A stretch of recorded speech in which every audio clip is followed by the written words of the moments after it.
Welcome to a special episode of the Funny Science Fiction Podcast.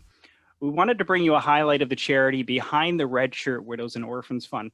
We felt that it was important to make sure that they got the spotlight they deserve because COVID-19 has taken out a lot of fundraising of many charities around the world, and we want to make sure we don't forget about our neighbors during this time. It's our mission as the Funny Science Fiction Podcast to be funny, to spread joy, to talk, and also talk about our favorite hobbies and pastime, which to us is science fiction. So unlike our other shows, which are going to make you laugh, we joke around, we simply have a lot of fun, this episode's tone is just going to be a little bit different because we want to take a few moments to make sure that you guys know who Wish Upon a Teen is and what they stand for. Tim? So at this point, we want to introduce Nancy. Nancy's a nice woman in beautifying our screen today. Nancy Sovran is the executive director of Wish Upon a Teen. So the reason we picked Wish Upon a Teen is because there's a natural tie-in with my family.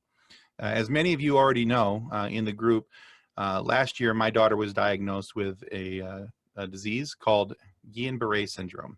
Now, Guillain-Barré syndrome attacks the body, and it really starts to attack the nervous system, the muscular system, and different things inside the body and make it very hard for the patient to be able to sometimes walk. It can control their breathing, their eating, all these types of things. So my daughter spent 97 days in the hospital with several trips in and out of the ICU. There were many complications with it. She was put on a feeding tube. She was paralyzed from the neck down. She was, at some points, she had to have some assistance with breathing. So, as you might imagine, when a child's in a extended hospital stay, there's other issues that start to come along with it. They start to feel alone because they're not with their friends like they would normally want to be. And my daughter definitely went through that. There's anxiety increasing because of all these different treatments and medical treatments and therapy treatments that they're trying to do to try and strengthen the body back to where it needs to be. And my daughter went through that as well. But one of the others is depression. And my daughter definitely went through that because of everything that was going on, not understanding why she had to have this disease, why she had to go through all these things. But here's where Wish Upon a Teen comes in. So we had a schedule at Mary Free Bed Hospital in Grand Rapids, Michigan, where we would go and we would do different therapies, whether it was occupational therapy, physical therapy, all these different things. Well, one of the days while we were out doing these therapies and all of us were out of the room, we came back and Nancy and her minions had redecorated our room. They made it a beautiful beach scene. There was pineapple lights on one side of the wall. There was Hawaiian lays all over the bed. There was Michigan branded products on the bed for her, new bedding, new pillows. There were some stuffed animals, all these different things, including some poster board up on the wall behind it with some different beach scenes and images and things along those lines. And that's just a few of the things that were in there. And in all honesty, at the point in which we got this gift in our room, it had been weeks since I had seen my daughter smile. And I cannot put a dollar value on the amount I would have paid to see that smile the way I saw it that day. She was ecstatic. She was thrilled that somebody cared enough to do that for her because we took, and by we, and I'm including myself very loosely here, but Nancy and her group took a stodgy, stuffy hospital room and turned it into a place where my daughter felt comfortable. Where even though she knew that she was going to have to be there and she was going to have to stay there, it was now a more comfortable place for her to be. And that's the awesomeness of Wish Upon a Teen. They go into these rooms and it's a personalized thing. It's not just that, oh, it's a boy, so we're going to do this, or it's a girl, we're going to do this. They find out what your child likes, what their interests are, and all these different things. And when you come back to your room, it is awesome what they do. So Nancy, I'd like to give you the floor here. If you could, please give us a little bit of history about Wish Upon a Teen, how you guys came to be, and really just tell everybody why you're so stinking cool. Oh, wow. Thanks, Tim, for the awesome intro. Wish Upon a Teen is going on its 10th year. It was founded in 2011 by Michelle Soto. She was a child life specialist at one time in LA and wanted to do child life on her terms. You know, she was on the liver transplant team at UCLA Mattel Children's Hospital. And here you do all these things for the teens, and then they don't have any support. They go back out into the community, and they're very vulnerable. And so she wanted to do something on her own terms, and she founded Wish Upon a Teen. And we give support to teenagers and try to normalize their life during an abnormal journey. And all of our teens are battling a serious medical illness. And they're in the hospital 2 weeks and longer, as you heard. Tim's daughter was in the hospital for 97 days. So I got involved with Wish Upon a Teen in 2012 when my daughter had a bone marrow transplant, and they did her room. The same thing that Tim talked about, it transformed, it impacted her recovery, because it was a really dark place when you're going through something like that. She was 15, missing friends, missing family. The isolation is just awful. So when they came in to do her room, it changed everything for her and for our family. And so I became a volunteer, became the community development specialist, and now I've been the executive director for 5.5 years. And we've done over 230 rooms across the United States. We're in 90 hospitals. Yeah, and it is amazing. We come in, we get, we have a referral form that the hospitals have, and, we usually work closely with the child life specialist, and they do the psychosocial support for the kids that are in the hospital. Then we look at the referral form and we design the room according to the teen, and every teen room is different. I have never done one room that's the same. We do the bedding, we do sheets, we do a blanket, we do a pillow, we maybe do a lamp if it's within hospital guidelines. We do arts and crafts, we do a frame, so they can put pictures of, loved ones. We do a poster for the wall. I mean, whatever it is, we really specialize it. Like I said, one room, they haven't been the same. It's impactful. And I was telling Tim yesterday that when I walk in the room and the teens, you walk into a dark room. They're under their blanket and their phone is, maybe in their hand or maybe on the table. Life goes on for everybody else, but not for them. Life has stopped. And I come in and I say, I'm Nancy from Wish Upon a Teen. I'm here to decorate your room. And they're like, what? And so I said, well, I'll give you a choice. And none of these kids have choices. They got medicine they got to take at certain times. Everybody's telling them what to do. So I give them the choice. Do you want to stay in here and help us decorate, or do you want to be surprised? 99% of the time they want to be surprised. So when I take somebody who's one of our sponsors who has sponsored a Design My Room, I say, okay, I want you to watch the look on their face when they walk back in. And these kids are sicker than anything. And they walk in, sometimes they start crying because it is so overwhelming. And it only takes us 20 minutes because we don't go overboard, because we're mindful that the families have to pack up the room and go home. But what we do, it's tailored right to them, and they know that when they walk in. And some start laughing. Some is like, oh my gosh, I can't believe this. And it's even impact the parents. It's the impact on the parents is I've been there, and Tim's been there. It's huge.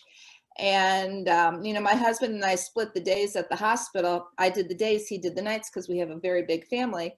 And if there was a time that we had maybe 45 minutes where I had to go home to let kids off the bus, and he was driving in from Detroit to Mott Hospital, I felt comfortable leaving Hope because that room was so beautiful and she was so comfortable. And we noticed that the kids, their anxiety goes down, their depression goes down. They're more, they're not complacent. They're more, they'll take their medicine easily. They want to be involved in their care more. It's amazing. Some kids haven't been talking, and then all of a sudden they get the room design, and now they're talking with their doctor and their nurse, and talking about, oh, did you know that I like this show? Did you know I'm a big Cubs fan, or or a Star Wars fan, or a Star Trek fan? I mean, Star Wars is one of our biggest Design My Room themes that we've done, and it's a fun room to do. It's a fun room. Yeah, I think that's one of the biggest things is that the value of what this adds to their, you don't want to say enjoyment of their stay, because there's really nothing they're enjoying, but the quality, normalizing it, improving the quality of their stay. It's a major deal. And so I really think it's awesome that that we're able to do something to try and help you guys. And I think Alan has a way that we can do that. Alan, would you like to talk about that? Well, yeah, thank you for coming on and being with us. Oh, thank you for having me. Well, it's certainly a privilege. And what I did is in a book that I wrote a few years back called The Custodians of the Cosmos, I kind of, as a literary device, I wanted to create something kind of fun. So I put a charity in. And I don't know if you're aware of this, but in the whole Star Trek thing, there's this joke about the red shirts not returning from away missions. So I put that in there as a joke that there's a charity group that supports the widows and orphans of those poor red shirts. And so it was a funny thing. And in the book, it's based on a charity performance of the Pirates of Penzance that's going on. And of course, there's hijinks ensues, and there's aliens attack and squid men falling from the rafters, and it all goes nuts. But what I thought after I had this charity idea, I thought, well, this is really a kind of a fun thing. And so I produced some T-shirts and some ideas for those, and mugs and all kinds of other things that are related to that charity. Oh, and, I love that. Hold that up again. Yeah, so mine's backwards because my camera. I gotta get myself one of those. I love that. Right. Yeah. So what we decided to do was that to take the there's the T-shirt. Oh, that's a great. And I've given a couple of these mugs actually to some of the Star Trek stars that I met at Comic-Cons as a just as a token of appreciation for their work on the different shows that kind of inspired this. But so what we wanted to do was take the benefits and the proceeds from these and promote a real charity with it. So what we've done, at Funny Science Fiction, we all are about funny, but we also have big hearts too. And we wanted to bring some of the fun of our Facebook group to the kids in the hospital that are in those situations and maybe other tough situations.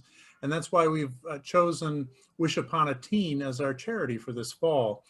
And so by doing that, what we're going to do is the proceeds from these items that we sell, all the profits are going to go to Wish Upon a Teen. And we want them to be able to enjoy that, so that we know with COVID and all the things that have been going on, it's a little bit more difficult to fundraise, but there's even more people in need right now than ever.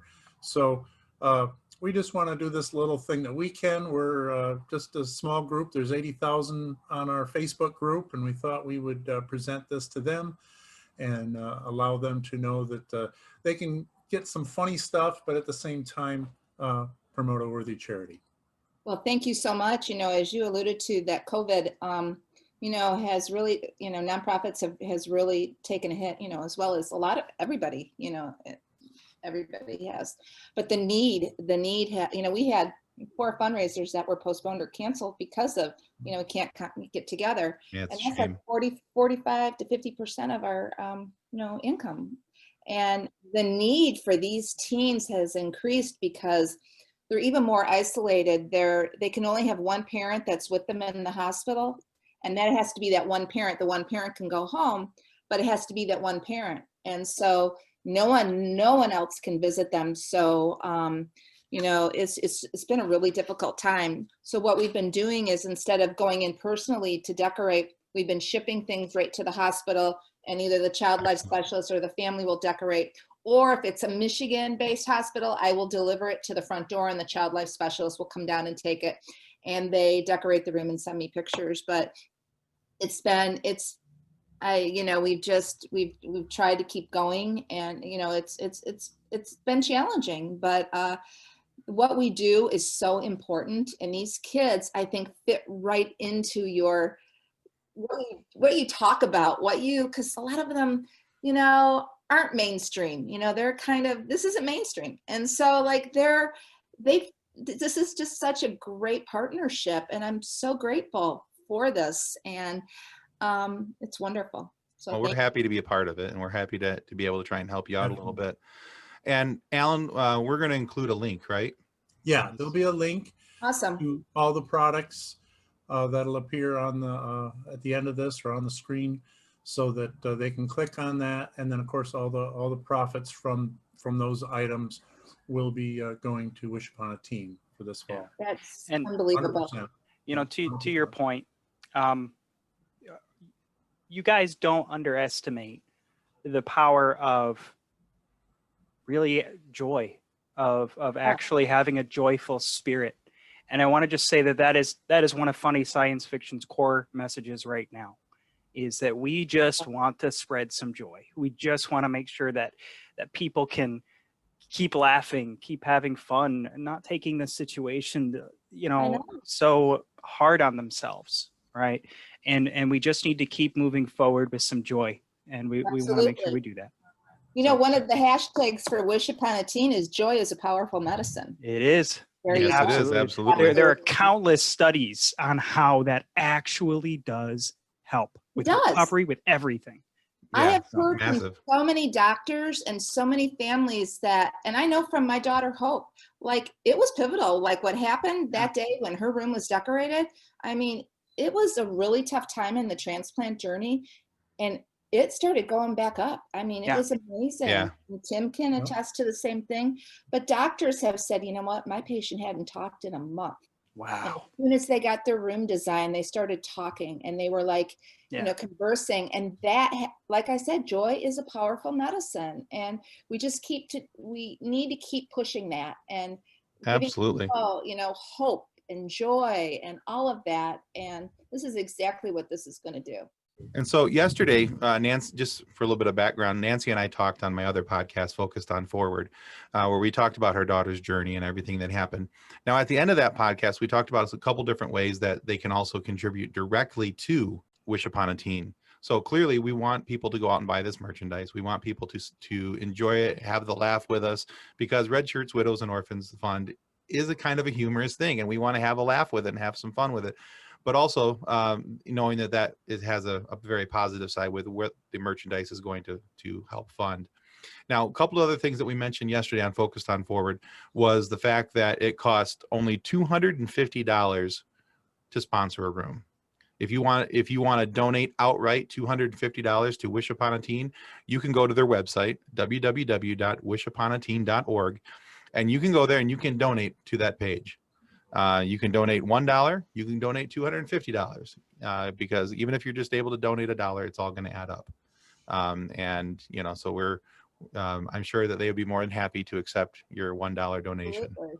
So, but don't think that the only way that you can contribute to Wish Upon a Teen is just by going out and buying one of these T-shirts. Another thing to think about, and we mentioned this on the other podcast as well, is that if you shop on Amazon, if you go to smile.amazon.com, you can select a charity that a portion of every one of your purchases will go to that charity. Now, my family, for instance, our selected charity is, of course, Wish Upon a Teen. So we've been donating right along with our purchases through Amazon. So if you're already an Amazon Prime member and you're already buying stuff through Amazon, because, 2020, or if it was already your destination of choice to buy things, just go to smile.amazon.com, select Wish Upon a Teen as your charity, and do it like that. So, but there's several ways here for you guys to be able to contribute, to be able to donate, and to really get these kids the help they need. This is an awesome, amazing charity. What they do, it cannot be understated how valuable they are. Thank you so much, Tim. And Alan and Josh and Nick, right? I got everybody's name right? You got them. Nailed it. So, I have half a chance to get it all right. You nailed it. Wonderful. All right. Well, thanks, Nancy, so much for being on our show. Oh, thank you for having me. Thank you so much. Wonderful. Absolutely. All right. So. Well, thank you, everybody. You're wonderful individuals, and I feel so grateful to have met you, and thank you so much. Thank you. Take care, Nancy. Thank you. Nice to meet you. Thank you for listening or watching. Don't forget to subscribe and like us on your favorite podcast platform and YouTube. If you've enjoyed our podcast, why not come join our Funny Science Fiction Facebook group too? It's filled with giggle-worthy memes and gags. Visit our website, www.funnysci-fi.com. That's FUNNYSCI-FI.com. You can also support us on Patreon, where you can get transcripts, bonus episodes, and other fun merch. That's at patreon.com/FUNNYSEIFI. Look for links in the podcast description. On behalf of the rest of the hosts of Funny Science Fiction, we'd like to thank you for listening to this episode. If you'd like to be a guest on one of our future episodes, please contact us by means of our Facebook group, Funny Science Fiction. You can find us on Twitter or Instagram using the handle @FunnySci-Fi, or you can go to DraytonAllen.com and click the Contact Me link at the bottom of the page. Thanks again. Hope you enjoyed the episode.